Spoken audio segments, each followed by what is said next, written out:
There was a young man named David who lived in a quaint and quiet coastal town where nothing much ever seemed to happen.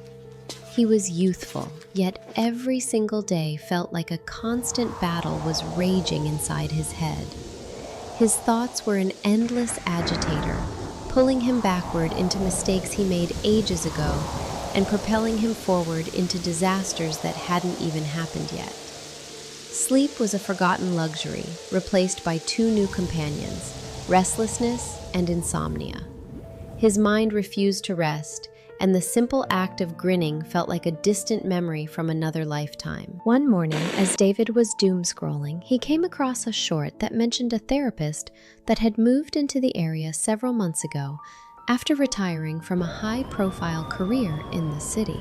The therapist had chosen a life of solitude on an island and was known as a respected, world-class expert who had spent decades helping people escape their mental prisons. This therapist had walked away from fame and fortune to live a simpler life, occasionally sharing wisdom with those desperate enough and willing to brave the ocean voyage in the town's fishing boats.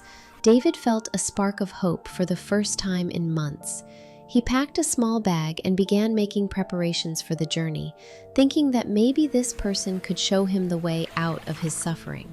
After waiting impatiently, eventually he was underway on an uneventful boat trip with a local fisherman that lasted a day and night. David had finally arrived. He eventually found a trail that led to the interior of the island, where after several minutes of walking, he found a modest thatch roof bungalow. An elderly woman sat on the front steps, almost as if she was expecting him, her face calm and her posture relaxed.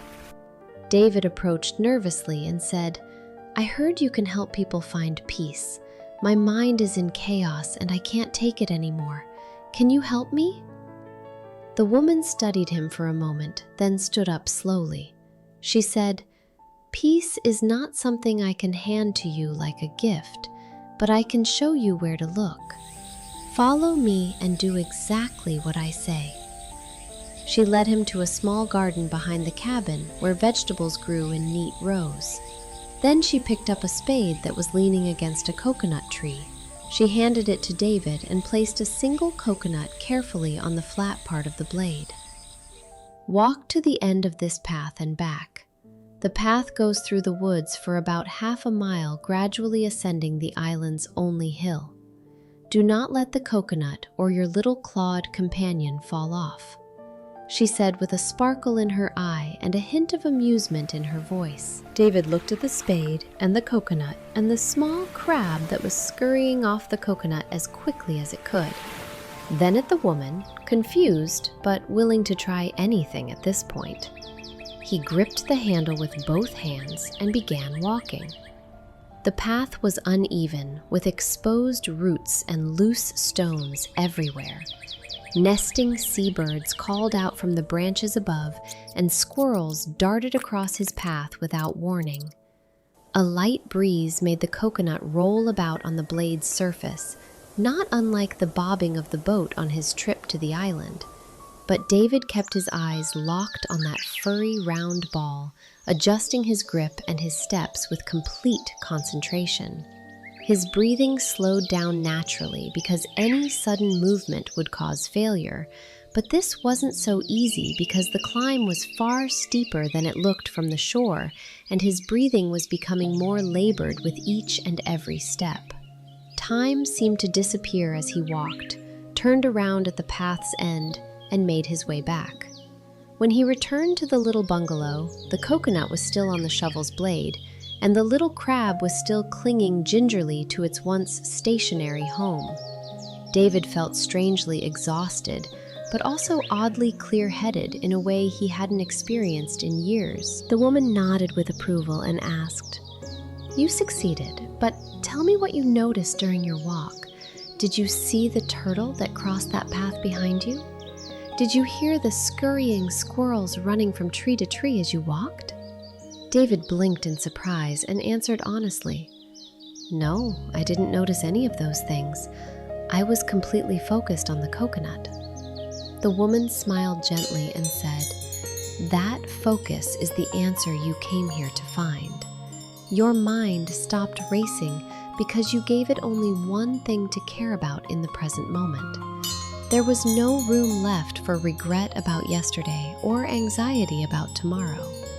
You experienced what it feels like when the tempest inside finally subsides. This is not a trick or a technique. This is simply what happens when you stop feeding the chaos and stay exactly where you are right now. Something shifted in David's understanding as those words settled into him. Peace wasn't hiding in some faraway place or locked behind years of practice. It was already there whenever he stopped letting his thoughts pull him in every direction at once. The present moment had always been peaceful, but he had been too busy living in his head to notice. David thanked the woman and started his journey back to the coastal town. The boat ride home felt strangely different because he wasn't fighting himself anymore. He had learned that the mind becomes calm not by force, but by attention, not by running away, but by staying still in the now.